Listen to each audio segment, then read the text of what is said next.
बिस्मिल्लाहिर्रहमानिर्रहीम। आज हम एडवोकेट अली रज़ा से इस मामले के बारे में जानने की कोशिश करेंगे कि अगर कोई शख्स जाने अनजाने में कोई जुर्म कर दे तो आफ्टर डैट उसके क्या सर्कमस्टांसेस होते हैं। अगर वो शख्स पकड़ा जाता है तो किस तरह उसको रिलीफ मिलेगा। अगर वो अरेस्ट होने से पहले सर्कमस्टांसेस का सामना करना चाहता हो तो उसको क्या करना होगा, और ये भी जानेंगे कि प्रोहिबिटरी क्लॉज और नॉन प्रोहिबिटरी क्लॉज क्या है। Over to advocate Ali Raza.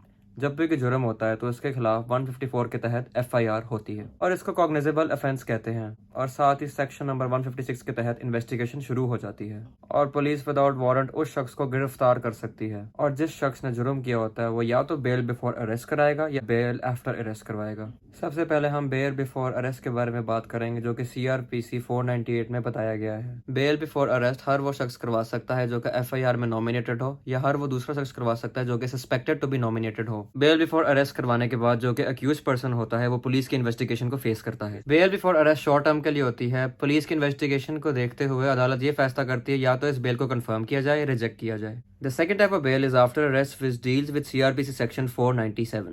Bell after arrest में अक्यूज को जेल भेज दिया जाता है, जिसमें डिफरेंट ग्राउंड्स पे उसकी जमानत को अप्लाई किया जा सकता है। बाज ऑफेंस बेलेबल होती हैं, जिसका मतलब जमानत फौरन हो जाती है, और बाज ऑफेंस नॉन बेलेबल होते हैं। नॉन बेलेबल ऑफेंस की फर्दर दो काइंड है, प्रोहिबिटरी क्लॉज और non prohibitory clause. Non prohibitory clause में किसी भी जुर्म की सजा 3 साल से लेकर 10 साल तक होती है। जनरली इसमें भी जमानत ग्रांटेड हो जाती है। प्रोहिबिटरी क्लॉज में जुर्म की सजा 10 साल से ज्यादा, इम्प्रिजनमेंट ऑफ लाइफ या फिर सेंटेंस ऑफ डेथ होती है। उसके अलावा अगर आपके पास कोई सॉलिड ग्राउंड्स नहीं है तो आपको बेल नहीं मिल सकती। प्रोहिबिटरी क्लॉज में जो जराइम फॉल करते हैं इनकी जमानत के लिए स्टैट्यूटरी ग्राउंड्स ली जाती हैं, जैसे कि delay in trial not caused by accused. मर्द अगर 2 साल से जेल में है और औरत अगर 1 साल से जेल में है तो उसकी जमानत हो सकती है।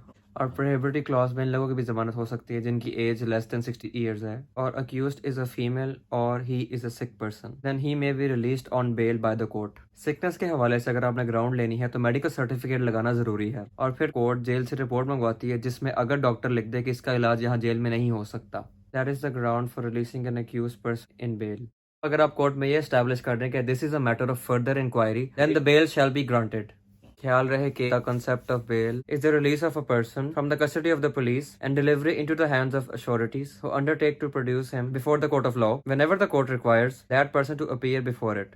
एक लैंडमार्क जजमेंट है Tariq Bashir versus state 1995 supreme court of Pakistan, monthly page 34। इसको पढ़ने से बेल बिफोर अरेस्ट और बेल आफ्टर अरेस्ट के सारे पॉइंट्स क्लियर हो जाते हैं। इसके अलावा बेल की एक और किस्म है जिसको हम कहते हैं प्रोटेक्टिव बेल और प्रिवेंटिव बेल। ये बेल सिर्फ हाई कोर्ट ले सकती है। नॉर्मली ये बेल हो जाती है। प्रोडक्टिव बेल का मकसद ये है, जैसे कि जो लाहौर में होता है और बंदा मुल्तान में रहता है, वो शख्स लाहौर जाकर अपनी इंटरनल बेल कराना चाहता है, लेकिन उसको ये खतरा होता है कि कहीं उसको अरेस्ट ना कर लिया जाए, तो वो इस खदशे के पेश नज़र से अपने इलाके के हाई कोर्ट से प्रोटेक्टिव बेल ले लेता है। उम्मीद करता हूँ आप लोगों को बेल के बारे में काफ़ी नॉलेज हो गई होगी। आप लोग अपना ख्याल रखिए और जुर्म से बचने की कोशिश कीजिए। खुदा हाफिज।